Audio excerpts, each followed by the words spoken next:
After I persuaded my husband to open our marriage, I made a catastrophic mistake contracting an STD, and in a heartbeat he shed his loving facade, proclaimed himself alpha, served me divorce papers, and walked away, leaving me alone to pick up the pieces of a life I shattered. I'm a 37-year-old guy, and I've been married to my college sweetheart, Tina, also 37, for 10 years now. We've known each other for 16 years, dating for 6 of those before we finally got married. Tina wasn't just someone I went to college with, she was my soulmate. About a month ago, one of Tina's friends had a big, extravagant wedding in Las Vegas. I was invited, but I had urgent work that week and couldn't go. The wedding lasted a whole week and looked like a really over-the-top event. When Tina got back, she was strangely quiet. I asked her if something was wrong, and she just said she was tired from all the festivities. That sounded reasonable, so I didn't push her and gave her some space. But over the next few days, things started to feel off. Tina wasn't just quiet, she was distant. She seemed irritated whenever I was around. Our conversations were strained, and we completely stopped being intimate. Every time I tried to get close or show affection, she'd push me away and say she wasn't in the mood. It's been almost a month since she came back, and we still haven't been intimate, not even once. Then yesterday, I found something that made my heart sink, a hospital bill in her bag. Tina had gone for an STD test the day after she got back from the wedding. That hit me like a truck. Why would she need to do that? And why wouldn't she? Tell me, I love Tina, but I'm not blind. That's a huge red flag. I haven't talked to her about it yet because I want to get all the facts first. I don't want to make accusations without proof. I care about our marriage too much to destroy it based on a gut feeling, but I also can't ignore something this serious. So I started doing some research and ended up on a forum where people shared stories about discovering their partners took secret STD tests, usually because they cheated. That's what brought me here, wanting to share my story and maybe get some perspective. I'm ashamed to admit this, but a few days ago, I went through Tina's phone without her knowing. I checked her messages, call logs, everything. Nothing seemed off. Everything looked totally normal. Her social media was clean too. So now I'm stuck in this weird place. Should I feel guilty for not trusting her, or proud of myself for being cautious? I even thought about asking the people who were at the wedding if anything weird happened, but the thing is, it was one of Tina's school friends getting married, not one of our mutual college friends. I do know her school friend, but not well enough to bring this up without Tina finding out. It's frustrating because in our entire 10 years of marriage, Tina's never given me a reason to doubt her. We've always been open and honest with each other. One thing I forgot to mention, the bill showed she scheduled the appointment right after getting back, but the test itself was done yesterday. The results are expected in about a week. That's what made me dig deeper. A few days ago, when I checked her phone and found nothing, I still felt uneasy. Yesterday, when she got home after the test, she looked stressed and exhausted. What raised even more suspicion was how carefully she put her bag away in the wardrobe. Normally, she just drops it on the couch or table. I pretended not to notice, but I was watching closely. While she was in the shower, I went through her purse and found that hospital bill for the STD test. Quick update, I realized I didn't give much background on Tina and me in my earlier post, and some people asked for more context, so here it is. Tina and I went to the same college. We're both software engineers, though we work for different IT companies. We have a 6-year-old son, and financially, life's been good. Everything seemed stable. We were a happy little family until Tina came back from that trip and turned everything upside down. After finding that medical bill, I couldn't sleep. The stories I read online and the comments from others made one thing pretty clear: Tina had probably cheated on me. At first, I wanted to wait for the test results before saying anything, but it became impossible to act normal. She noticed too. On the day I made the post, she asked me if something was wrong. I just smiled and said I was fine. She probably assumed I was reacting to how cold she'd been lately. Then the next day, we were having dinner. Out of nowhere, Tina asked again if I was okay. I nodded, but after a moment, I just couldn't hold it in anymore. I looked at her and asked, "So, how did your STD test go?" She froze. Her face went pale, and she stuttered, asking how I found out. I told her that wasn't the point. She said, "I can explain." I stared at her and told her to go ahead. She let out a deep sigh and started crying. And at that moment, my heart sank. I knew my suspicions were right. She reached for my hand and begged me to trust her. I told her I could if she told me the truth. Instead of answering, she scooted closer to me, leaned her head on my shoulder, and held onto my arms like her life depended on it. She sobbed hard, and I let her cry. In all our years together, I've never let her cry alone. I'd always rush to comfort her, but this time, I just sat there. I didn't hug her back. I couldn't. When she finally calmed down, she let go. of my arms and confessed everything. It happened during her friend's baccalaureate party. The first 2 days of the wedding week were a wild Vegas-style baccalaureate trip. Apparently, the event planner had arranged for male dancers, escorts, and everything in between. Tina told me that while the bride and her friends went all in right from day one, she initially stayed out of it. They pressured her, but she said she resisted. She saw her friends going wild, living out their fantasies with these guys, but still, she held back. At least at first. I asked if she did it because she felt left out, and that's when she admitted something that broke me. She said her friend told her she'd been with only one man for 16 years, and she was missing out. That she needed to explore. Her friends went on and on about how these escorts were experts at giving a kind of pleasure she'd never experienced. Tina finally gave in, agreeing to an explicit massage, thinking that maybe that wouldn't count as cheating. But the massage wasn't innocent. The guy who came in was actually an escort. He gave her a back massage and then started undressing her. She said she hesitated, but he told her it was all part of the experience. She gave in. That night, she cheated on me. But it didn't stop there. When she told her friends, they praised her and pushed her to go even further, promising to keep everything a secret so I'd never find out. And since she'd already crossed the line once, Tina figured why stop now. She dove deeper into the fantasy. I sat there listening, not even blinking. She was honest, painfully honest, but that didn't change the fact that she had broken something in me. I couldn't bring myself to forgive her, not even for that first time. I just sat there, numb, trying to make sense of everything she had told me. I knew my life was about to change. The woman standing in front of me was the love of my life, which made her betrayal even more painful. Tina nudged me to say something since I hadn't said a word since her confession. I buried my face in my hands. She tried to hold my hand and lift my face, but I pulled away. Finally, when I looked at her, I told her I was filing for divorce. She was shocked and said I shouldn't make a rash decision because we have a son. I yelled at her to stop pretending she cared about him or our family. If she really cared, she wouldn't have done what she did. I grabbed my car keys and left, ignoring her attempts to follow me. I drove to a friend's place. He lived alone after his recent divorce, but that's another story. I drank until I passed out. The next morning, I called in sick to work while he went in. I lounged on his couch, searching for divorce lawyers online. I found one who turned out to be a junior from my school and was on my Instagram. I messaged him and he replied within a couple of hours. I asked if we could talk. He sensed the urgency and called me back in 30 minutes. His next available appointment was 4 days away, but since we knew each other, he suggested meeting that evening after work for a drink. I agreed right away. So one evening Tina confessed to cheating, and the next evening I was sitting with my lawyer discussing divorce. He advised me to sleep on it and see if my emotions cooled down, but I told him I was making this decision carefully. I shared my divorce terms, and he promised to start the paperwork immediately. I asked him to speed things up. I wanted this over as fast as possible. To anyone listening, it might sound impulsive, but it wasn't. I loved Tina, but I valued my self-respect more. I trusted her with my life, so if I was making this choice, it was serious. I couldn't just let her off the hook. The next day, I came home in the afternoon thinking she'd be at work. Instead, she was there. Her whole attitude had changed. In just a few days, when she saw me, she rushed over to hug me and asked where I'd been for 2 days and why I ignored her calls and texts. I wanted to push her away, but she looked so fragile and upset that I let her hug me. I didn't hug back. I just stood still. She kept apologizing, but I didn't respond. She gently cupped my face and begged me to talk, saying my silence was unbearable. I asked where our son was, and she said she'd taken him to my parents' house for a few days. I managed to pull away, went to my room, and locked the door. If I'd let her in, she wouldn't have let me pack. I quickly grabbed some clothes, my laptop, tablets, and essentials and left while she was in the kitchen. She followed me outside, trying to stop me, but I didn't look back and drove away. I checked into a hotel, then went to my parents' house to see my son. I wanted to confide in them but held back because something else was on my mind. It's been almost a week now. I'm working remotely from the hotel this month,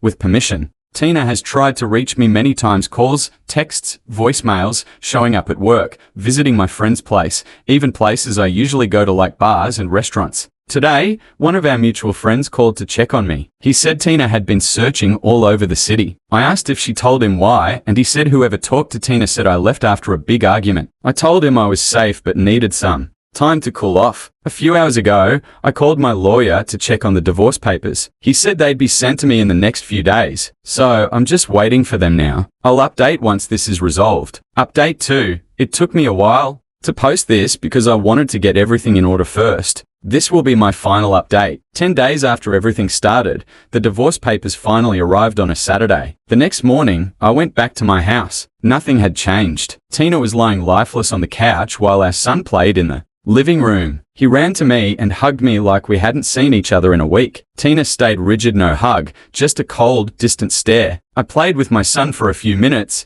then let him play alone and sat down nearby. Tina looked at me seriously and asked what I wanted. I smirked but stayed silent. She asked if there was anything she could do to fix this. I didn't answer. After a while, she spoke. Look, I know I hurt you and messed everything up. I feel guilty. What I did was serious. But you need to understand I took the STD test. So you'd be safe. I could have lied, but I told the truth. Instead of running away, we should work on this together. Tell me if there's anything I can do to make it right. I finally broke my silence and said one word, yes. I told her she needed to confess her cheating in front of both our parents. She gave me a hard look. I challenged her, can't do it, can you? She took a deep breath and agreed if it would make me happy and help fix things, she was willing to try. I told her to invite our parents for the evening. After staring at me for a few minutes and seeing how determined I was, she called both sets of parents, inviting them over. After the calls, she looked defeated. I took a shower and was scrolling on my iPad when she came in and said she'd made lunch. I wanted to avoid it, but deep down, I knew it might be our last meal as a family. So I joined her.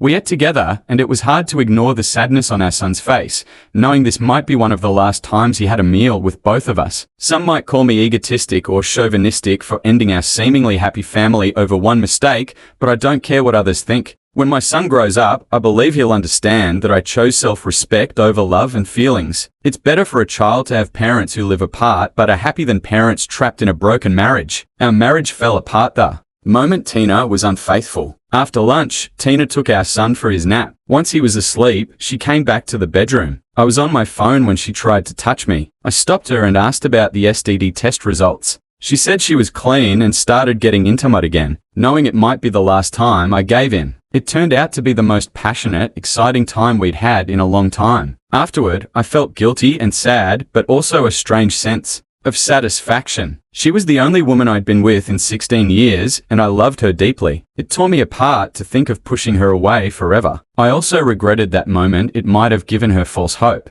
She fell asleep in my arms, looking like she hadn't slept well in days. I stared at her face, wondering how we ended up here. I must have dozed off, and we woke up when our son knocked on the door. I let him in, and we played on the bed, sharing a rare moment of joy. At that moment, I briefly thought about giving our marriage another chance, but I pushed it aside and got out of bed. It was evening when I went to the living room to wait for our parents and in-laws. Once everyone settled, Tina called me into the kitchen. She looked me in the eyes and asked if I really wanted to go through with this. I confirmed I did. She went outside and told everyone she had to confess. She said she'd cheated at a friend's wedding, but that it didn't mean anything. She loved me and would do anything to save our relationship. She explained she'd already told me and I wanted her to tell everyone too. It all happened so fast that my parents thought it was a joke. I assured them it wasn't and that I found out because I saw the STD test bill in her purse. Her parents looked embarrassed and angry. Mine were disappointed but quiet. I then announced I had something to share. I'd filed for divorce.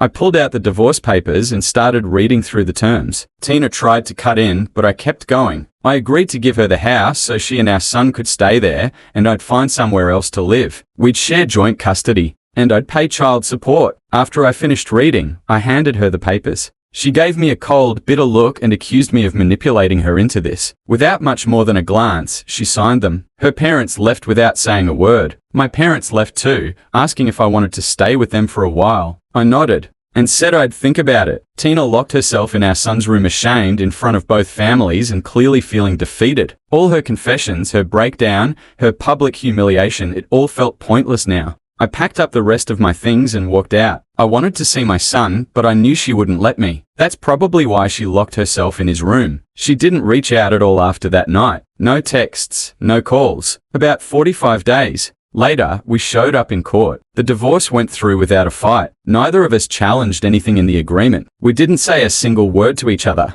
Once everything was finalized, we just walked away. It's been a little over a week since the divorce was settled. I've been busy finding a new place and trying to settle in. I know we'll eventually have to see each other because of our son, but from now on, it'll just be business. Even so, I still feel this emptiness. Frustration too. I know I hurt her, I humiliated her. Maybe we both ended up with exactly what we deserved. Anyway, that was one wild story. Now, let's move on to another crazy one. Stick around, it gets even better. Hey guys, I'm a 28-year-old guy. About 3 weeks ago, I found out that my wife, Rose, she's 27 and we've been married less than a year, was cheating on me. When we started dating, she told me she had just ended a 3-year relationship with her ex and was single. I was single too, still recovering from a relationship that left me emotionally wrecked. We both had been hurt before, so we promised each other we'd never cheat or do anything that could hurt the other person. I knew I'd keep that promise. I hoped she would too. We dated for over 2 years before getting married. Rose made me happier than anyone ever had.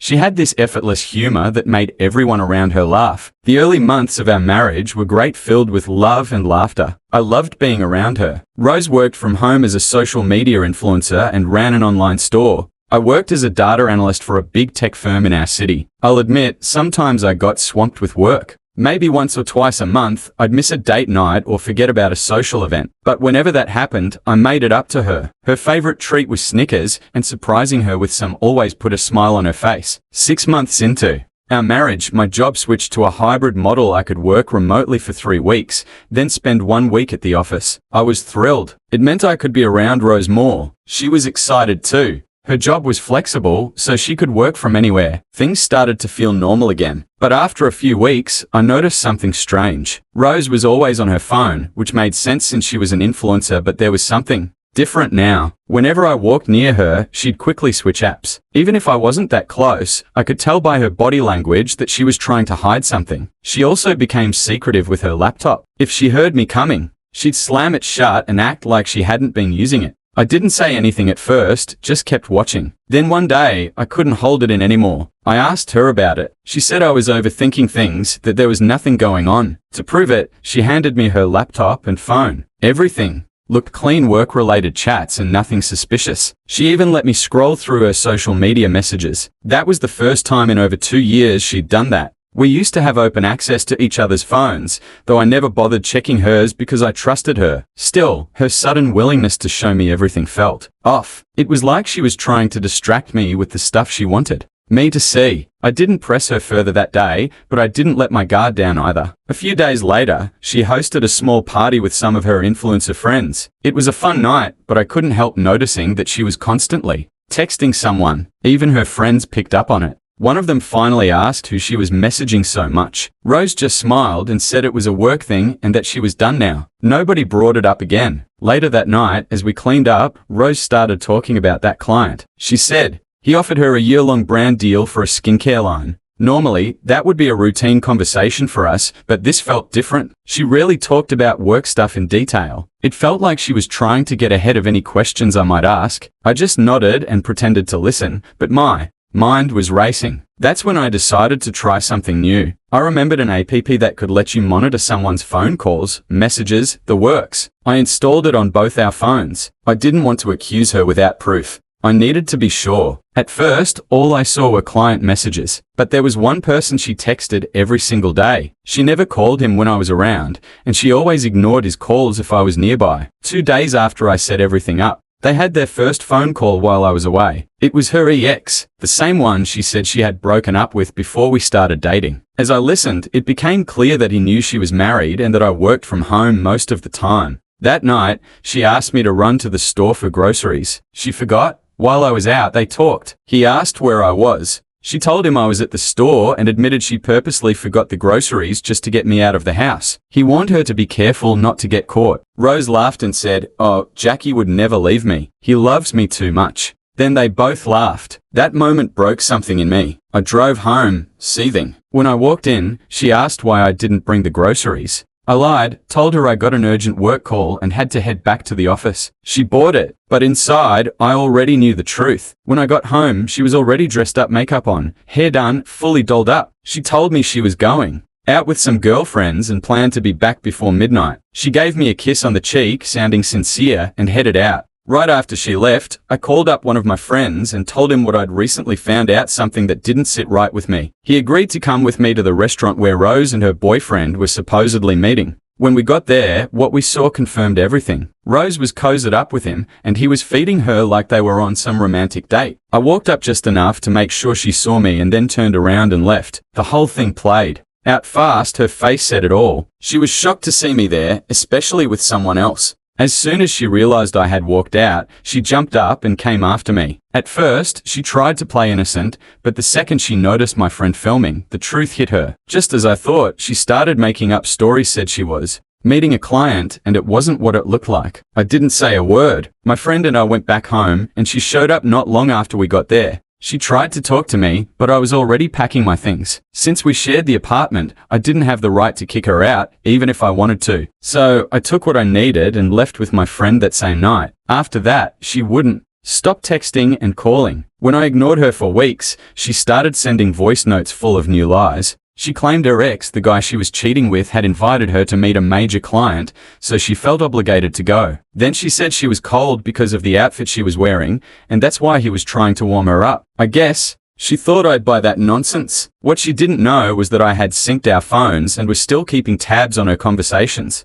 Just 3 days ago, I came across some recent messages. Turns out, Rose had been working on a contract for the past 2 months, a well-paying one too. And surprise, surprise, her affair partner worked for the same brand she was promoting. So, there was some truth to her story. But here's the kicker, they'd both been badmouthing the company behind closed doors. I guess their romance picked back up once he came into the picture again. But what really matters is this: Rose had no business getting involved with someone from the company, let alone dragging its name through the mud. If the brand finds out, not only is her contract toast, but her whole image could go up in flames. As for the video my friend recorded, I haven't posted it publicly yet, even though I considered it. Rose has worked hard to keep her influencer image squeaky clean. Despite some online headers here and there, she's never had major issues with any brands until now. Right now, I'm torn. Part of me wants to expose everything, the chats, the video, because she manipulated me so shamelessly, and I don't want anyone trying to change my mind. I've made up my mind. Sometimes I sit and wonder why people even bother getting married, especially when so many women don't seem to value the sacrifices men make. With Rose, I truly thought we were building a future, but now I see she's just like the others, wanting it all without giving anything back. I thought I knew her. We dated for almost 3 years before tying the knot. I fell in love with her, not because she was an influencer, but because of who I thought she was. She once promised me she had cut off her ex completely and would never take him back, even if he was the last man alive. I guess I was stupid to believe her. My only consolation is that I acted the moment I got suspicious. If I'd played the naive husband, I'd still be at home helping her pick out an outfit for her fake girls' night. So here's the update on my revenge. I finally posted the video from the restaurant, her and her affair partner being all lovey-dovey. Her followers went off. She was branded a cheater. I also leaked the chat where they trashed the brand they were promoting. The company dropped her immediately. Her boyfriend lost his job too. Apparently, they had been claiming the products were garbage and overpriced. Rose had to issue a public apology, take back everything she said, and face the company's backlash. That one video didn't just cost her a contract, it had a ripple effect. Other brands started backing away from her, and before long, she had nothing left. Her image as an influencer completely shattered. The news spread fast, and people were DMing me asking if it was real. I confirmed everything. Before posting the video, I sent it privately to her parents. I wanted them to see what kind of person she really was. I told them exactly how I felt, called her a disgrace, and then blocked both of them. 2 days ago, Rose showed up at my job and made a huge scene. Security wouldn't let her in, but she stood outside yelling my name until they escorted her away. Honestly, she had it coming. Since I moved out, I haven't seen her face to face. I've been following her on social media, watching everything fall apart. Thank you to everyone who's offered advice. I'll keep updating you as this unfolds. Update 2. It's been a little over a week since my last update. I plan to wait until after the divorce to share more, but something happened yesterday that I can't ignore. Rose found out I was the one who leaked the video and chat. Maybe her parents told her. Either way, she was furious. She showed up at my friend's house where I've been staying, screaming at me for ruining her life and swearing she'd ruin mine. She went off, saying she regretted ever marrying me, called me worthless, and just let it all out. My friend started recording again, which made her even angrier. She grabbed a rock from the yard and chucked it at the window, breaking it and almost hitting my friend's phone. That's when I lost it. I stepped outside, ready to confront her. In the middle of our shouting match, she pulled out a small penknife and slashed all 4 of my car tires. Then she dragged the blade across my car's side, carving a long scratch from the front to the back. She smirked and said, "How do you like your new car now?" before walking off. I've never been that mad in my life. The car's undrivable now. My friend's window is broken. He's planning to sue her, and honestly, he should. I'm also taking legal action. She's not walking away from this without consequences. She'll be paying for my tires, the repairs, and whatever else the court demands. Meanwhile, she's been unusually quiet online. The buzz around her cheating and the company fallout has died down, but she's gone silent. No live streams, no reels, nothing. A lot of people unfollowed her after the video dropped. Many commented that they used to envy our relationship and couldn't believe she ruined it, especially during our first year of marriage, the so-called honeymoon phase. But what's done is done. I won't let infidelity slide just to protect an image. I'll post another update once everything's finalized. Update 3. Hey everyone. It's been a while, but I waited until everything was fully wrapped up before coming back. Thanks for sticking with me and for supporting my decision to take legal action. I'm happy to report that it all worked out. The court ruled in our favor. Believe it or not, Rose actually tried to lie in court. She denied breaking my friend's window and slashing my tires. She even claimed I was jealous because she left me for her ex and that I damaged my own car just to frame her. She must have forgotten we had the whole thing on video. Once the judge saw the footage, she was clearly annoyed with Rose. She asked me for estimates on the damage, and thanks to your advice, I had everything documented. The judge ordered Rose to pay for the new tires and all the repairs to my car. She also ruled in favor of my friend, since the video showed her throwing the rock and breaking his window. Rose didn't stand a chance. And her so-called boyfriend? Nowhere to be found. 2 weeks after the court date, the divorce papers were ready. My lawyer sent them over and she signed them right away. She tried to act like the victim again, but I wasn't buying it. That chapter is closed. Rose is officially out of my life. And unlike her, I actually keep my word. I've blocked her on everything, and I'm finally moving on.